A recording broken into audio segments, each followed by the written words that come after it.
We haven't seen average prices this low ever. What is going on? It's wild, wild west out there. It's crazy the number of fake documents we've received. You're not making as much money doing long-term. I would recommend that you Airbnb it. Oh, our friend is going away and we want to throw him a party. We're like, we're not doing that. If you're going to be scared of my agreements, then don't come. I don't think we're immigrating the right people in here. I might get canceled saying that. Market is going to be completely opposite of what we're seeing right now. If you have cash and you want to invest, now is a good time, even if the rates are high. Hello, and welcome back to another episode, actually episode 11 of Beyond the Listing podcast. And today we have Nima Khadem back, the guy who got me into all the podcasts and our first guest. So welcome back, one of the top agents in Canada. Thank so you. happy that you're here with Edwin and I. Good to see your growth, brother. Like it's Thank been you. crazy. It's been crazy. Can't complain, thank you. That's good. That's good. Good to be here. And yeah, thanks for having me. For sure. How about we do a little quick introduction about, what you do? Just Sure, to- yeah. For some of the new audience. Yeah, so I'm a real estate broker in Toronto, run a boutique team, top 1% in Royal LePage. Our focus is mainly residential resale and pre-construction, but since pre-construction for the last 2 years, it's been kind of dead. We've been helping a lot of people with assignments. And I've seen a lot of those. Yeah, Come yeah, on. it's been a bloodbath for some people, unfortunately. We'll get into that. Yeah. We'll get into that for sure. Yeah, so yeah. Good. Can you share a little bit more about for investors and first-time home buyers, what's the market condition like for that type of customer? So that's a question I get all the time. It's funny, like anytime I get on a call, it's like, how's the market? Yeah. And my answer is like, where you ask? Because if you're getting in the market, I think we're seeing one of the best conditions for anyone that wants to get into the market or just invest in real estate right now. And I'll get into the reasons as to why. But if you are looking to sell, you have to watch out, because if you're cashing out, I usually say, and we've had some people that want to just cash out and that's it, they're not buying anything else. So I always tell them, if you can hold on to it, hold on a little longer, because what we're seeing right now in terms of average prices are the lowest we've seen in years. But some people are selling and buying in the same market. So depending on what type of property you're selling and what type of property you're getting into, it could actually be beneficial for you. Mm-hmm. And You're buying low and selling low, right? Yeah, So but sometimes when you're selling, you're not selling as low as what you're buying. True. And I'll give you a great example. We had a client that had the same dilemma, because we could have sold their property originally when we talked to them for easily 20% more than what we actually ended up selling it right now. Mm-hmm.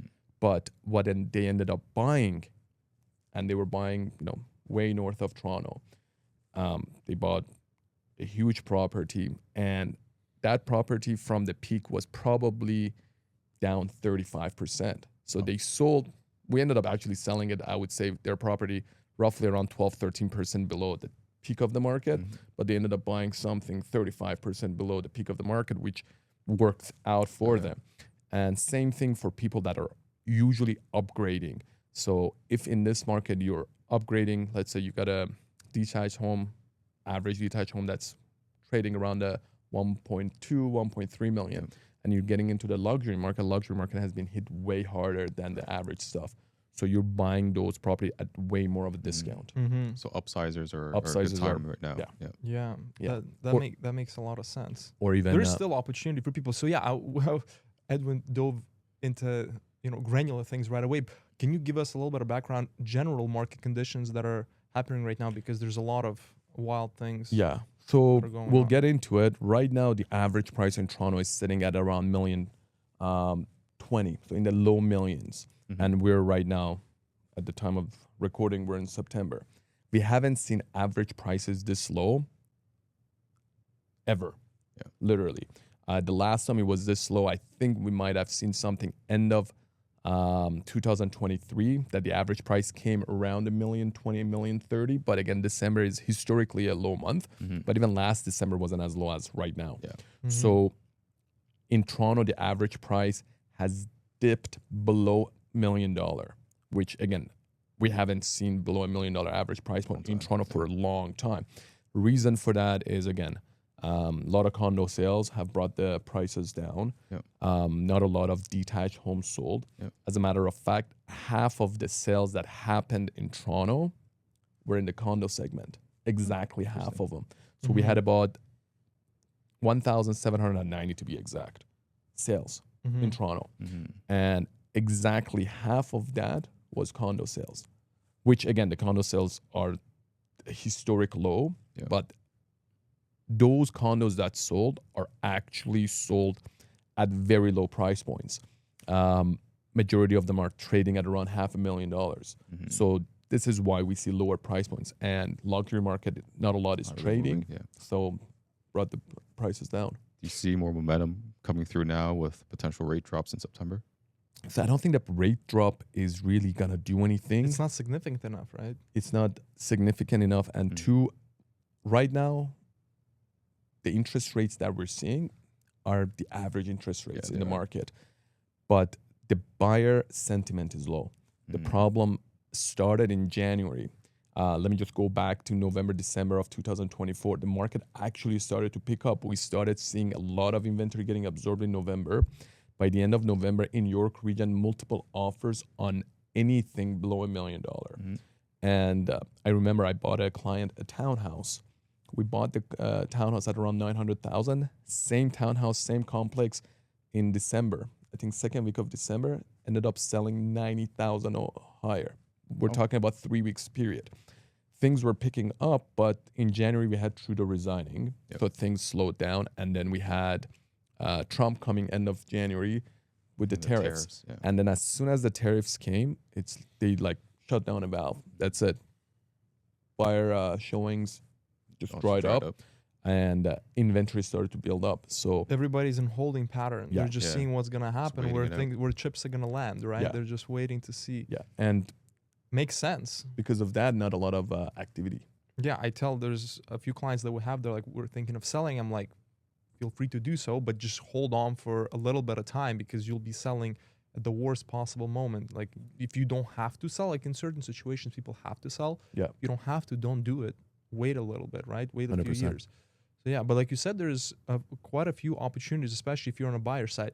So you briefly mentioned assignment deals.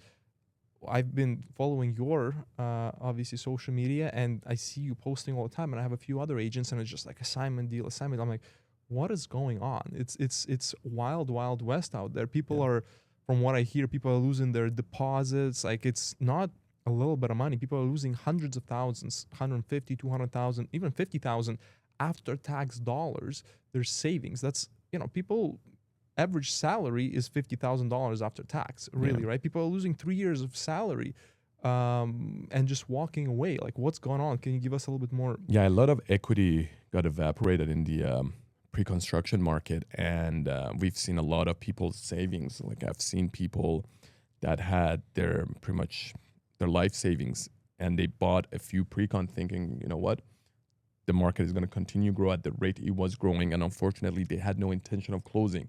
And when the time came, they couldn't get financing. They wanted to flip, and there was no one to buy, so they ended up selling it way below what they purchased. In many cases, they ended up being out of pocket. And going back to what you were saying, not only right now we're seeing people losing their entire deposit, which is 15-20%. I've seen a deal in Yorkville that the person lost $1 million. I think they only had about 400 or 500,000 of deposit, and they put in another $500,000 on top to get rid of the unit. And that's insane. Yeah. And again, like a lot of people do that because they got a lot of... Because they would get sued or something by the builder? So they got other assets that they need to protect. So most likely they need to just get rid of that. And again... That's wild. I've had clients that said, you know what, I just want to lose my deposit. But when we sat down, we went through the numbers, they gladly put another 50, 60, 70,000 on top to get rid of the deal. Because if they don't, then the builder is going to go after Well, you run the risk of lawsuit. They had other assets. They had other pre-cons with the same builder in some cases. So they wanted to get rid of one unit to save the other unit. Okay. And again, I'm not an accountant to give an advice, but when you sell at a loss at the assignment stage, it's an income loss. Yeah. So a lot of people gladly It's a write-off. offset it towards their income, and when they, when you position it like that, a lot of people are having an easier time to just letting it go because they're not going to be paying taxes sometimes for a couple of years. Right, but it's not 100% return No. on your. Sometimes your tax No. bracket is 30%. 30%, If you're at 40%. 55%, you're saving half. Yeah. But yeah, it's really rough. That's really rough. And yeah, that's crazy. And from a different angle, let's say if it's not a pre-construction condo, you're not closing now. You already have the property you've had for quite some time. Maybe you've been doing long-term rentals, et cetera, but you have your tenants are gone. From what I hear, the long-term rent is also a little bit down. Then the mortgage rates, you had refinancing in the last few years, your mortgage is much higher. So your expenses are high. You're not making as much money doing long-term. Are people coming to you, let's say, in some instances and saying, hey, our cash flow sucks on this property. Are there any other ways? Is there anything else we can do? Are there any other alternatives? Can we sell? It's a bad time to sell. What else is there? I've been going through that for the last pretty much 2 years since the peak of the rental market, which we saw coincide with the peak of the interest rates, because the interest rates are directly correlated to the rental rates. And as the interest rates started to come down, we also saw the prices were getting lower, which is usually not the case, because as the interest rates come down, usually you see the prices go up. But in this case, due to the lot of factors, prices did not really go up that high. Economy, right? Yeah. And people who were seeing, I had a client that we rented a unit for, brand new unit. We were getting $4,000 a month. And that got rented, I think, back in 2023. We just re-rented that same unit back in March, or April for $2,900. From $4,000 down to $2,900. And we actually rented it good because the comparable to that had rented for $28. So we actually rented a little bit better, but that's wild. Just imagine, but their carrying cost on that is about $6,500. That's insane. Their Yeah. losses. The loss is Insane. massive, yeah. You should have sent them to us. So that's actually the Oh, wow. whole point of it. I actually told them, because the tenant that was there ended up going through some personal issues with the wife, and then it became a whole disaster there. And They because couldn't even pay. so they started paying late each month, and then we couldn't find the husband, we couldn't find the wife, and then I remember one time the landlord goes inside, and apparently someone had punched one of the bedroom doors and things like that. So it was clearly craziness happening inside. But Wild. the whole issue was that I told them, I'm like, listen, you know what? At the rate you have this tenant here, you're not going to get paid. That's one. Two, we're going to replace the tenant. You're going to get way less money than you're getting right now. And you need to sell, because they're like, listen, you know what? We're just going to wait for the market to get better and sell. And I'm like, if you have tenant inside, the likelihood of you selling is going to be slim, because what we know for the last 2 years, only 70% of the tenanted condos in Toronto sell. So we need to get the tenant out for you to sell and get the maximum dollar. So I would recommend that you Airbnb it, but there's a whole misconception out there. Oh, if I Airbnb it, it's going to be worse than this. And I'm like, no, first time I'm telling you, you put in your unit in the Airbnb pool, the wear and tear is going to be much less. You're not going to have any issues with payment, because if someone's not paying, they're going to be out. You're getting the payment up front anyways. And at any given point, if you need to sell, you can easily sell it, because it's going to be vacant at that point. It's going to be staged. Yeah. You're one of the few agents that understand the Airbnb and short-term rental market and almost advocate for it, which is nice. Thank you. We like you. So that's good. Yeah. It's because a lot of people are just, they don't have the information. That's why I came to your brokerage, did some presentations for people, met some nice people as well. So yeah. Well, I myself, I always thought, if you're Airbnb for me was equivalent to it's going to be a party place. But it hasn't been the case. When you long-term rent it to someone, they're going to be there. The wear and tear is going to be way more than when you Airbnb to someone who's visiting a town, who's not even going to be in the unit. Yep. Just stay to sleep. Yeah. Exactly. Are we on me next? All right. So next question for you is, we get a lot of inquiries from different investors and owners and they were kind of thinking about selling their property, but the price right now is not really ideal. But they, obviously have a payment that they don't want to carry. So in that situation between a first-time home buyer or a second homeowner, what would you recommend them? What are some considerations that they can pick in terms of options? So again, going back to if someone has to sell right now, that's in a tough position. I usually tell them, like, if there's an option of Airbnb, you do that. And I think we talked about, I had a client that was in Mississauga, same situation. They're like, listen, this property has to be sold. They had a tenant, problematic tenant, they kicked out. The place was a wreck. They had to fix the place. And I'm like, I ran the numbers, and when they fix it, they're still going to be losing well over 100 grand. So I told them, like, you know what, fix it. Let's rent it out short term, get some cash flow in there. You're not going to be made whole, but at least you're going to be carrying this thing properly. And then after a year and a half, then you can sell it. So usually the best option in terms of getting the cash flow is the short-term rental. But again, case by case for each client is going to be different. And unfortunately, in this market, if the time is not on your side and you have to sell today, you're going to have to sell below technical market value. Yeah. So, if I had a client, their mortgage was coming up for renewal, and unfortunately, we know whoever got their mortgage 5 years ago, they got it at a drastically under cheap 2%, rate. Yeah. And there was no way for them to carry it. And the renewal hit, maybe they could have carried it for a month, 2 months, and then after that, it would have been a disaster. So, I mean, like you said, people have to protect other assets as well. Yeah. It's the new world. I remember many years back, when everything was going up and up and up, it seemed like it was never gonna end. And I mean, we all know that there are cycles to things, but it was wild. But you know what? Honestly, I tell everybody, including my family and friends, that this is, if you're looking either first-time home buyer or even just add a unit to your portfolio, this is the best time to buy. And what I tell them is buy a condo downtown, because condos, as you said, there's just so much supply and you can get a really good deal. Get an Airbnb friendly condo building. There's about 15 to 20 that are very good downtown for that. And then you can live there. You can long-term it. You can short-term it. You have all the plethora of opportunities and possibilities which you can do with it.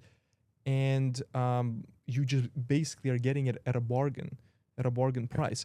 Do you see your clients kind of the ones who do have money, potentially, the higher net worth individuals, going for that type of play? What do you see on your end as an agent? Majority of the investors I deal with, unfortunately, they don't go down the road of buying short-term rental. And again, that's because of, in my opinion, the misconception and not enough education on that subject. Yeah. A lot of people think it's going to be too much headache. They think the unit is going to get ruined. So that never comes up to their mind. Majority of the higher net worth people bank on the capital appreciation that we've been seeing in Toronto for the last 2 decades. And we haven't seen a lot of it recently. But, if they're going to be making, let's say, like what they were making on a detached, sometimes 15, 20% a year, they're like, you know what, even if I'm going to be cash flow negative, couple of thousand a month, that's going to be nothing. I'm going to sell it and it's going to be gone. But now the market has changed.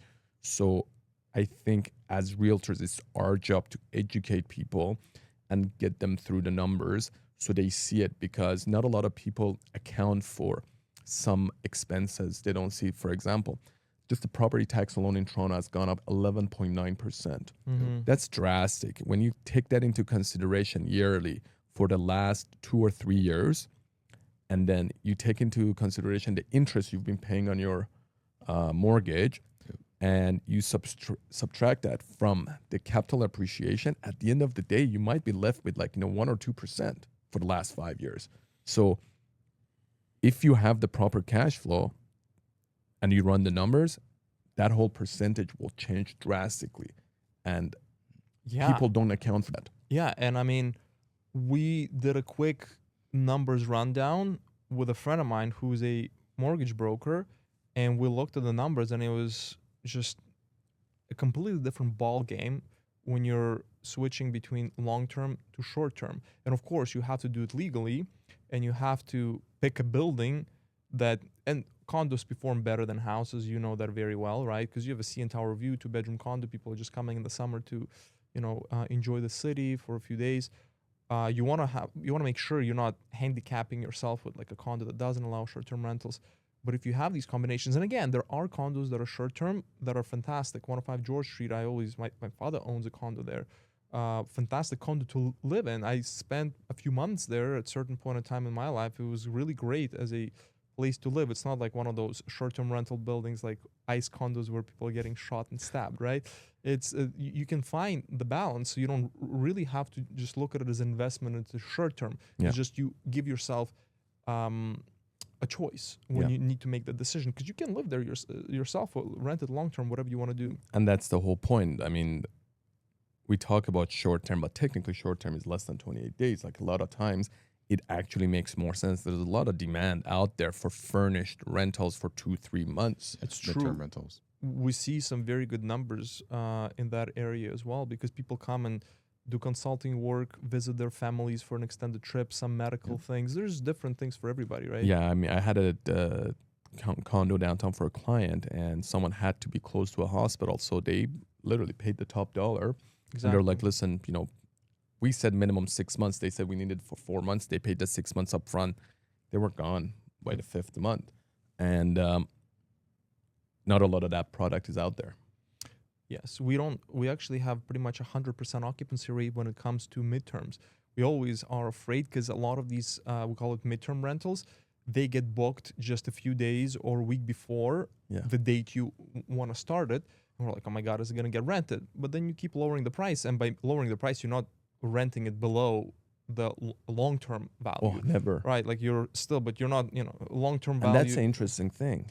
Yeah, like when you even run the numbers. Yeah, it's like, let's say $3,000 is a long-term rental for that place. You're putting on like $6,000. You're not renting for 6. You lower it to 5.5, 5, 4.5. You're still gonna rent it at like 4. Let's say you're in 3.5. You're still above. Yeah. And sometimes we see double or triple numbers, which is insane. Or we've seen right now quadruple. And I'm like, all have one this right was now, a right? mistake. You have one that's staying midterm right now. I remember you mentioned you have one right now. I had one that was like 5 times. Yeah, It was insane. It was like is for a insane. month, it was like, I think way more than 5 times. Like they paid like 28,000. That is crazy. Yeah. Nuts. That's unfathomable Yeah. number. And you also give yourself an opportunity to be in that position. Again, another number for you. We have a property, a Scarborough house, a cute, nice house, but nothing special, nothing exorbitant, in a very average area as well. You can probably rent it for $4,000 a month at best, 4-bedroom, right? We got 28,000 for 2.5 months. There you go. That is That's insane. And That's like the entire year. I know, and it's like it's wild, and you put yourself in a position. It doesn't mean it will rent like that next year, but you give yourself opportunities. It paid basically for, like you said, a year, a half a year of long-term rental, and you put yourself in a position to have that opportunity where you don't have that opportunity with a short-term rental. So the sky's the limit. Yeah. I have a great question between a short-term rental operator and an agent. How do you screen tenants for your clients, and how do you screen your midterm rental clients? So it's funny that you bring it up because we still do. We do a lot of screening. Yeah. And this year, we actually changed the way we offer these services because we were going way above and beyond. And for the fee we charge, like no agent wants to do leases. Yeah. And for what we were doing, we actually sat down and calculated, and we were negative because we started using a few AI services. And then, so one of them runs their documents to make sure if it's been real, right? If it's real or not, or if they've edited it. And it's crazy the number of fake documents we've received in the last few months only. Another one runs a search of their name through all the databases, public databases, to see if their name comes up in any of the landlord tenant board situations, if their name comes up in any lawsuits, things like that. We used to do that manually, and it would take us literally like a couple of days to run these things because my admin had to do that, do a bunch of other stuff. So we usually had like 2 or 3 business day condition on these things. So now we have paid subscription to a few of these services, and then we run all of these searches, and it's insane what we get. Like one of the searches, I actually might have a screenshot of it. It said that they downloaded a bank statement, and it said the date they downloaded it. It said the date and time they edited which line and which numbers, Wow. and what app they used to do it. That's wild. Yeah, and The then technology is insane these days. insane. And then we ran another credit report in it, and it said that they apparently grabbed a credit report from 2023 and they changed the numbers to 2025. And it said exactly, where it was changed, and what, even the name was changed, and it was insane. It would be very difficult to catch that, if even possible, if you're a human being. So Yeah, that's, you can. and you know what? It makes me also think that, okay, you do your due diligence, which is rare, but I bet 95% of the agents are not going to do that. They're just going to be like, okay, documents look good, see you later. But you're exposing your client to a big risk, because we know how many bad situations. I have personal stories where tenants will either not pay or destroy your property, this and that, right? Long term. So people already have PTSD. Yeah. This doesn't help. So you kind of put that layer of protection, but most won't. That's the whole thing. Like, we're not even excited if someone, like, especially our own clients, when they call us, hey, listen, I want you to rent this place. Like, literally, I don't get excited. I actually get nervous, because that's how you lose a client. If the tenant It's true. doesn't pay, they don't care that, at the beginning they were all good and then they lost their job. They're like, oh, you put the tenant in my house, Exactly. so it's your responsibility. But it's a legitimate point. And you know what? We've had a situation where my mother ran into a problem with a horrible tenant, and when she came to the agent, said like, what the hell is this? Who did you be like, well, that's not my problem. I put the tenant in, like, now it's your problem, right? And you'd never want to work with a person like that, right? Person who doesn't want to take responsibility. So they, of course, lost the client 100%. And but again, whose responsibility is it to check? And That's most probably won't. So that's the whole thing. I mean, I always say it, like, a lot of times I tell every client what we do, it reduces the risk of a tenant going bad. But then when they go in, there are things as a landlord they need to do.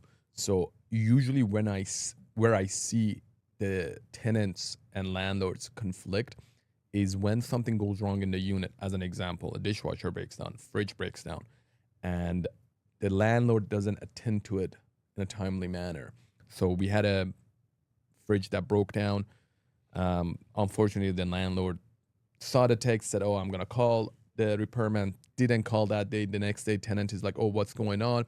The landlord apparently told someone else to call, and that didn't happen till later that evening. So it took till the third day for them to call. So all the food went bad. And then the tenant is like, you know what, I'm not going to pay your rent. And things just escalated from there. So these are the situations that usually goes wrong with the tenants, even though at the beginning, all the checks went right. The background check was fine. The credit report was good. But then during the tenancy, that went wrong. The second thing is their personal circumstances. We've had people that got laid off. We've had people that went through divorce. Things went bad. Can't really do anything about that. Yeah, it's true. They're also professional tenants that know the game, and that and that's what you want to avoid. Yeah, exactly. You asked the question, so you gave a nice long answer, which is fantastic, because like I said, what scares me is that probably 95% or more of the agents are not going to go through this. So they're actually just like, because you said you're not even making money, because they're agents that are focused on doing long-term rentals. They're not focused on selling. Yeah.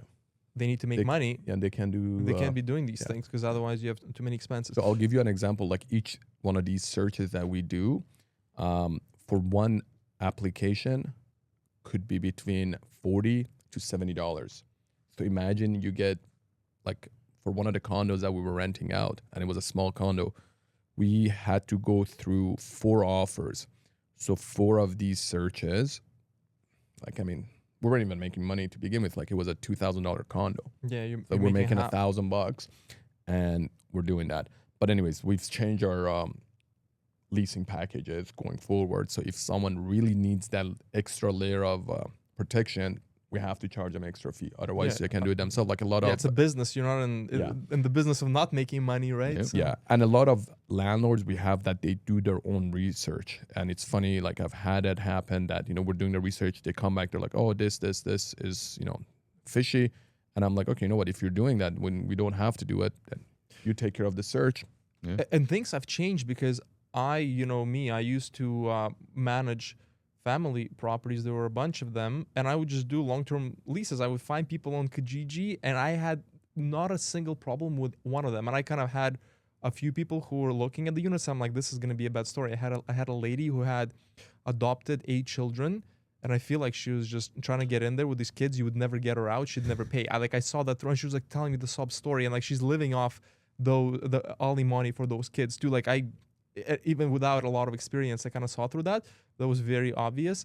Other than that, I would put people from Kijiji, not an issue. You do that now, you're literally you're shooting yourself in the, not even in the foot, in the face. Yeah. And yeah, it's crazy. Things have changed drastically. So people either have to do their own research or they will require you to do a lot more work than before. So of course you need to charge for that, right? And it's very cool that you're putting together, look, if you want this extra layer of protection, you have to pay more. Yeah. That way, if they didn't, you say, look, I found you a person. That was my fee for finding a person. Vetting that person was this extra amount of money. Yeah. I offered it to you, you didn't take it. Don't blame it on me. So that makes sense. Yeah, maybe we should start charging too. Right. So to answer your question, what we do is basically, it's a little bit of a different process, of course, because you already have verified individuals that are on Airbnb, right? That's why we don't like working with Booking.com and other platforms. We're actually deplatforming them and using them. We're using them as a marketing channel to drive traffic to Airbnb. So we're making the price so high that if people book it, like, okay, we'll take it because it's literally 100% more. But people will most likely not do that. So they will actually check out the same unit on Airbnb and book it there. The reason we like it is because on Booking.com and other platforms, you can't reject. Like basically, they book it, right? You can't do anything. With Airbnb, we vet every single guest. We ask them questions. What is your attention? How many people are coming? Et cetera, et cetera. So we get a very good understanding of what they're looking to do. If they're saying, oh, our friend is going away and we want to throw him a party, we're like, we're not doing that. That's for sure. Yeah. So you ask them questions and you see we focus on people who are coming for business, families visiting to see their family or just exploring the city. And so far, we've had really good success with, not to jinx it, right? But basically, like it's been pretty good. So we don't have to go in such granular detail because Airbnb does it for you. But whenever it's booking, we're always very concerned of what is going to happen because of the protection, because of the people we don't know anything about them, right? Yeah. There is no reviews, there's nothing. You can't even see their name when they're requesting, right? You see their name, but you don't see the picture. There is no request. Yeah. It's literally like if they want to book it, they book it. No, I'm talking about Airbnb. Oh, On Airbnb, you don't can't see the picture. Yeah, you can't see the picture or last name, I think. You can't see the last name, but there's a life hack. If you're using a PMS platform like Hospitable, Miles was here on the podcast the other day, you will see their picture in the property management software. Really? Yeah. So that. Then you can search it. Well, I guess so. But you get when you ask questions, you already get a good idea with the demeanor that the person is speaking with, their attitude. You can see a lot of things right away. And once you've done it for quite some time, you can get a very good feel for guests. We often say no. Our team is very sometimes I'm like, hey guys, why are you not bringing this person in? I'm like, it should be okay. They're like, it's not okay enough for us. Mm-hmm. And I don't actually, override most of those decisions. I make them make that decision because they're very careful. They don't want to run into a situation where we have to go and deal with the party or with the bad guest because that's a lot of effort for us. It's a lot of stress for us, and there is potential repercussions of damage and other things for our clients, which we want to protect their units. Do you do rental agreement and ID collection? We do not do, we do rental agreement and ID collection if we do direct bookings. Those are not very common because we are able to fill the full calendar through Airbnb and a few Booking.com bookings, which again, we're trying to diverge from. But if it is a direct booking, we do collect that. And it's usually returning guests, right? So already know the experience we've had with them, or it's a referral. But we still run them through the agreement for sure. It's a vacation rental agreement, so people don't get any ideas of. That's if they come directly to you. Exactly. Or returning again from Airbnb and come directly. We put them through a third-party liability platform for all the damages. Superhog? Yes. Now they're called Truvi, actually. Yeah. They changed their thing. So yeah, we put them through that. But we pretty much mostly fill our calendar with Airbnbs, but we don't do an additional protection after Airbnb because we haven't had situations that would be an issue because their air cover covers up to $3 million liability, and it's pretty decent. I do it for all my reservation. Doesn't matter where they're coming from. Wow. I just want to scare them up front. Wow, you're Even if they're savage. coming through Airbnb, you still send them an agreement. Yeah. Waiver, rental agreement, liability, That's wild. ID, everything. And sometimes some people just They say no, then you can go. It's fine.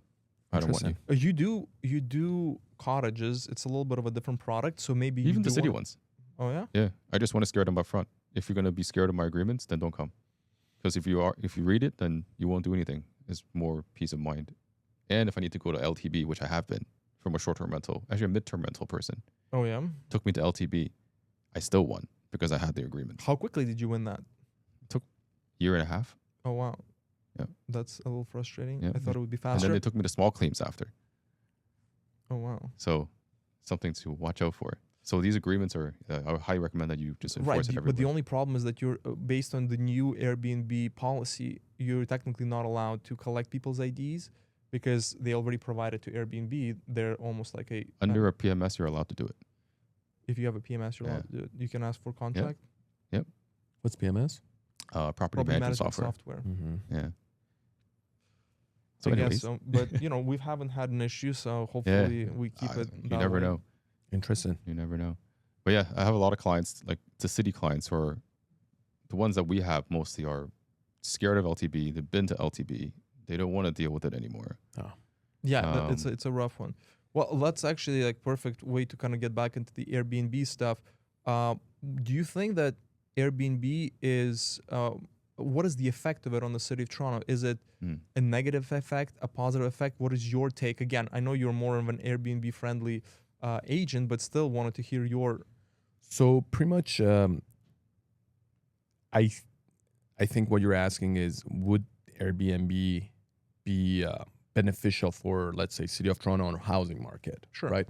So In general, the short answer as an agent is that it's not good for real estate in short term. Reason being, it takes a lot of properties out of the rental pool. But I believe in free market. And I think just like anything else, if a product or a service is profitable, enough people will get into it.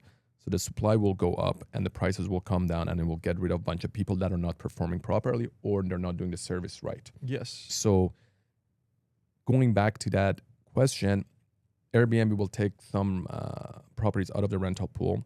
Two, it will put strain on housing because a lot of investors will buy properties just to rent them out, which again, we got a supply issue in Toronto. So that will drive up the prices.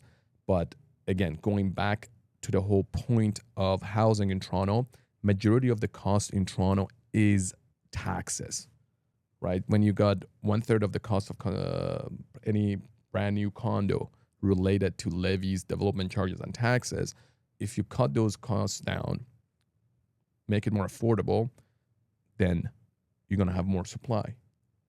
So right now, I think the issue we see in Toronto is not so much that, you know what, if they loosen the laws on Airbnb, we'll have more of an issue on housing. I think the issue we are facing in Toronto is on the supply side, which is driven by regulation. Right. And take a look at New York is a perfect case study where they practically banned Airbnb. You're allowed to do Airbnb if you are living in the house physically there right now, and you can rent a second room, which is, you can't even rent the second room if you're not there. Like, it's wild.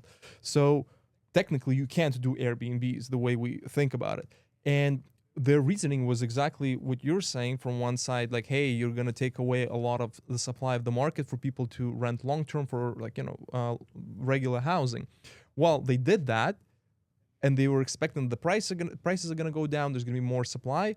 Well, it didn't really change anything. And now what's happening, I think it happened about 2 years ago. And now what's happening is that the government officials are actually looking at potentially reversing this back, because the only people who benefited were the hotel Hotel, owners yeah. because their prices went up by 30 to 50%. So anybody who's visiting New York now have to cash out even more money, right? Yeah. And the problem is that it didn't solve what they try to solve. It actually hurt the New Yorkers who are trying to make a living with their property, right? Make a little bit of extra cash.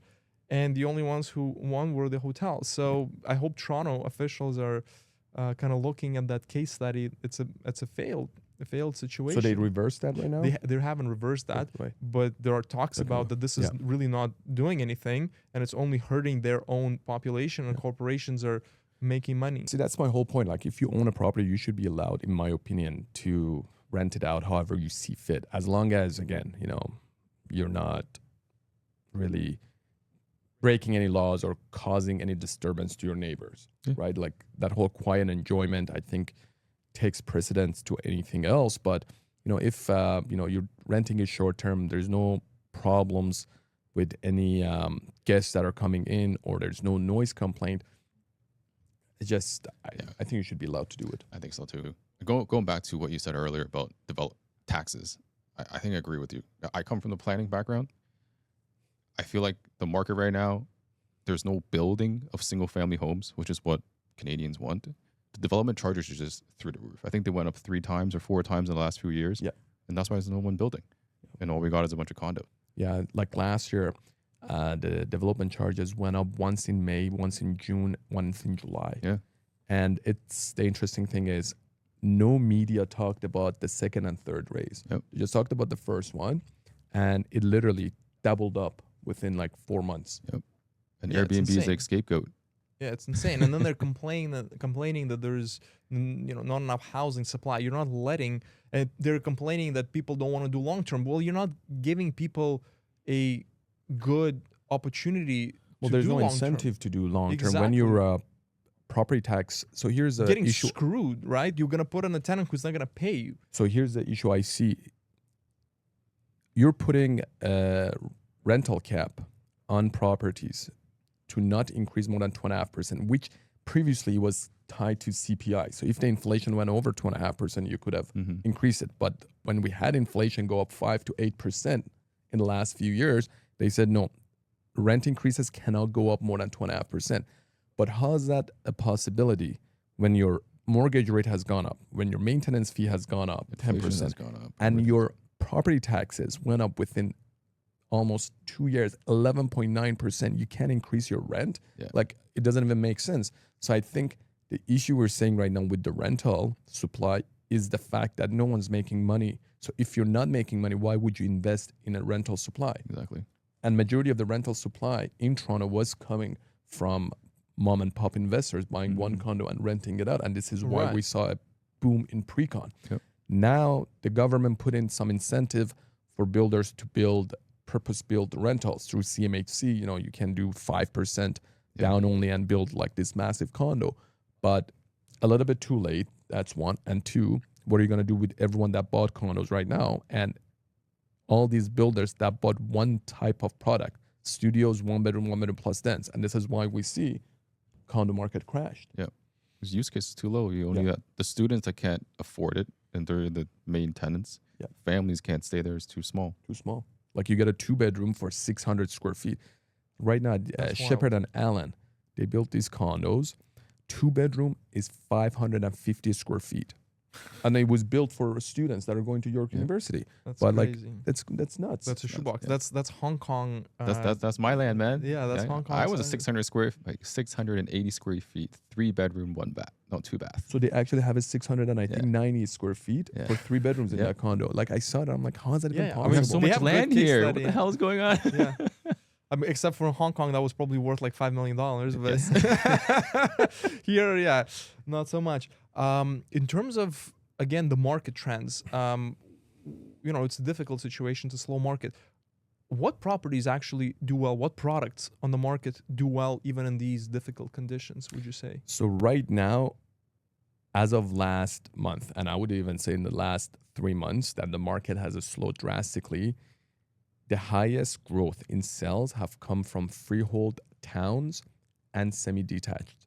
And the reason for that is because they're the most affordable product, mid product. So it's better than a condo. It's a slightly more expensive, Mm-hmm. but it's not as expensive as a detached. So I'll give you an example, and this is an example that I run.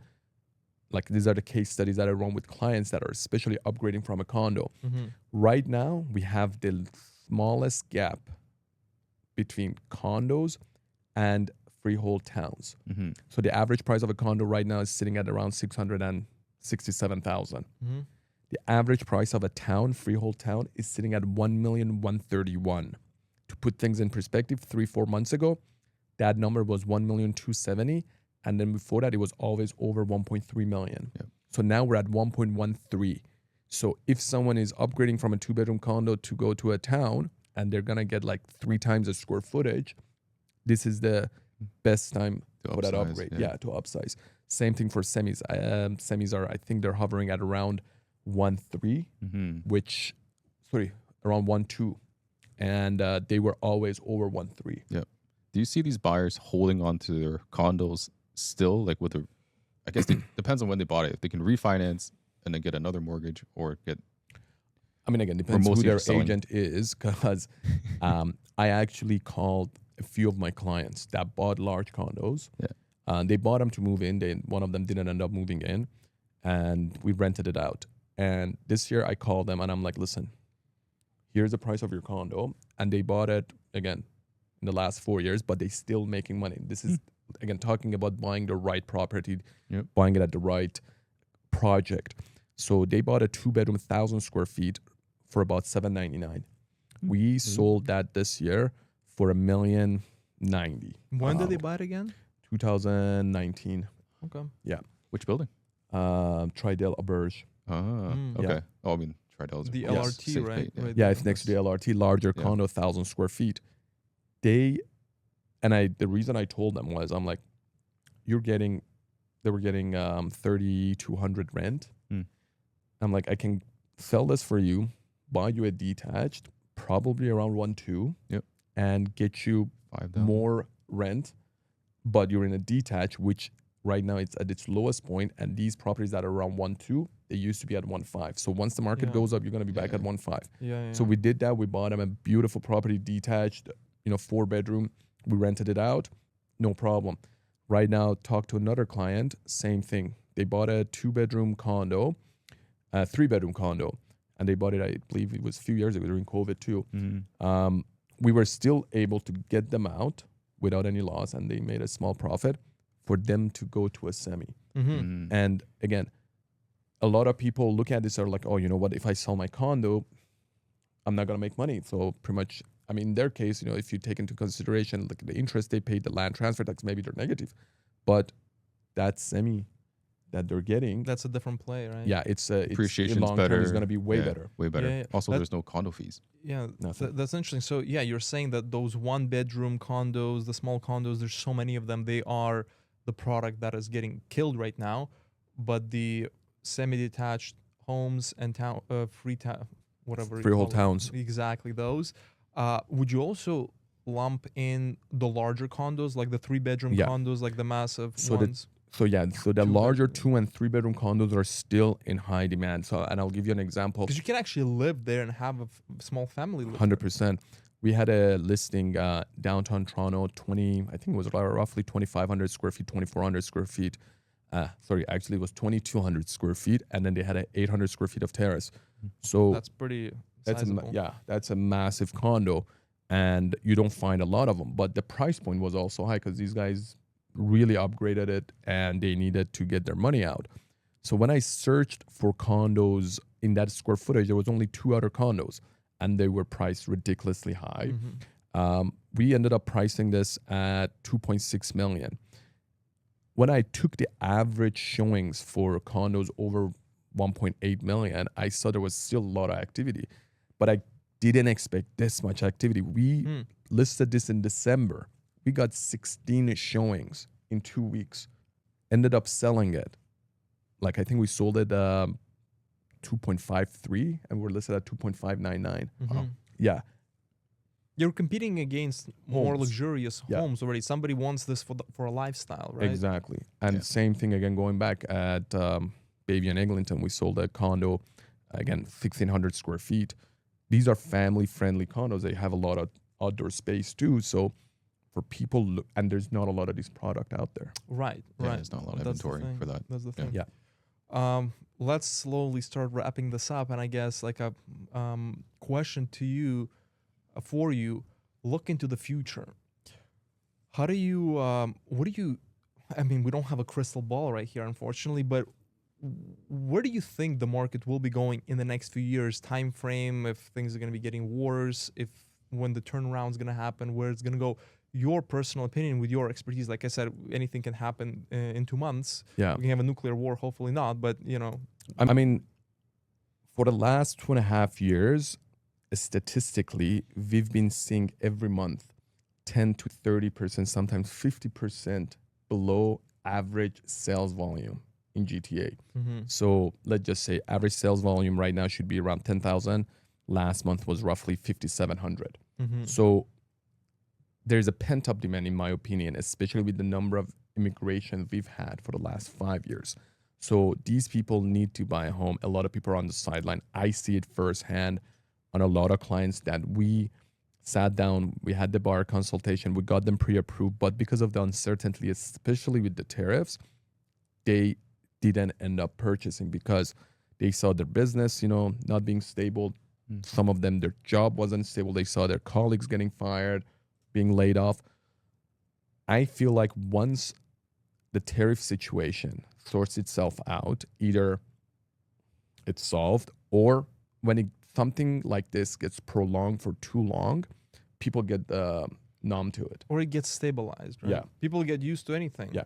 So people will come back in the market. And because of the supply issue that we still have, once the market picks up, I feel like we're going to see what we saw back in 2020, 2021, or what we saw back in 2016 and 17, that we saw double-digit price growth in every segment. Keep in mind, for the last 2 years, no new construction has happened also. Yep. Like, not a lot of, no condo was built. A lot of the detached product also were delayed. Yep. So, Or on fire. yeah. Exactly. So with that, come 2028 to 2030, I feel like the market is going to be completely opposite of what we're seeing right now. So that's 3 to 5 years, you're saying, Yeah. right? It's not going to happen next year. No, I or don't think around- 2026 is going to be the year that's going to go crazy. I think if we see something, again, it all depends on the Yeah. situation, Of course. economy, but maybe late 2026 we see the market go up. What about you, Edwin? Any thoughts on this? I want a crystal ball. I think it'll be pretty flat for the next maybe 2-3 years. I don't know if the immigration will help. I don't think we're immigrating the right people in here. That's a I problem. might get canceled saying that. That's a different podcast, my Yeah, friend. but I feel like the rates would motivate some to reallocate some assets to Interesting. different types of maybe from, Yeah. I'm not too exactly sure, but if you have cash and you want to invest, now is a good time, even if the rates are high, because you can always refinance to a lower rate. It's all about the buy. For sure. Yeah, I mean, I'll give you my 5 cents. I'm seeing a few different patterns. As you mentioned, immigration might not be super right now, but people are still coming in. These people can educate themselves better and become working professionals who are contributing to the economy and have money to spend. Also, you have to remember what Nima mentioned is that incentives for builders to build, the red tape around all the regulations and taxes is super difficult. That is discouraging them from building. Material prices are super expensive, right? Way more expensive than a few years back. So they're not building as much stuff, right? But it has to catch up, right? Like they stop building now. You're going to see the result of it in 3 years' time, right? Because people are buying pre-construction now. The stuff is being built in 3-4 years. So in my opinion, right, because of the supply issue, and the supply is even going to get worse, and the immigration is up, and things will turn around, economy will balance itself out eventually, hopefully. Yeah. might take 2 to 5 years, very similar to what you're saying. 2 years is difficult to predict. Yeah. It's going to be a huge turnaround, and it's going to be a resurgence of what we were seeing during COVID and other times. It's just going to also remember there's inflation, and if the property is going down now in comparison to how it was 5 years ago, we lost 5 years of inflation. So it has gone down even more, accounting inflation. So, with all the inflationary things over the next few years and these points that we just mentioned, I think is going to be a huge spike in prices. And it's going to be interesting to see. But in the next half a year, for sure, probably a year, it is, as you mentioned, the best time, and we've kind of established it, the best time to get into especially if you're a first-time home buyer, right? Or your parents are looking to purchase for their kids who are going to school or whatnot, right? So this is really the best time to get into an affordable. You're not going to be buying a $1.5 million home potentially, but something like a condo. We just discussed before the podcast. One of the condos that we look at as a very good Airbnb-friendly condo, you can buy 1 bedroom for less than $500,000. You said properties that were less than $500,000 sales. What happened? They went up. So for the very first time, we saw the growth in the condos sold below $500,000 increased by 93%. That's pretty much doubled of what was happening last year. But it's not like last year no one was buying $500,000 condo; it just didn't exist. Yeah. Right now we're seeing plenty of 1 bedroom plus students. Exactly. Even like I've seen 1 bedrooms with parking below $500,000. That's wild. So this is really an amazing time to get in, especially for the first time home buyers. And we've put together a very comprehensive package. We have fantastic partner agents that can find and source private deals or other properties. Then we have amazing partners who can get the right financing, mortgages or private loans, whatever is necessary. And then we take it over, stage it fully. We manage it on Airbnb. We maximize the revenue with the right cash flow instead of doing long-term. That's why I say buy a short-term rental condo, because you can do long-term, you can live there, you can do short-term. And if you use our services, your services, Edwin, people can make very good amount of money, very high return on their investment. So, if you're interested in that, reach out to us and we can help you out with that. So but anyways, thank you so much for coming today. This was super insightful. I mean, I've learned so much. It's like I go to university when we host this podcast, and you have plethora of very useful information. You're a true professional in the industry. Thank you for spending your time. Yeah, no, for sure. I appreciate it. Always welcome. Thank you. Thanks. Yeah. Edwin, thank you. Yeah, thanks for having me.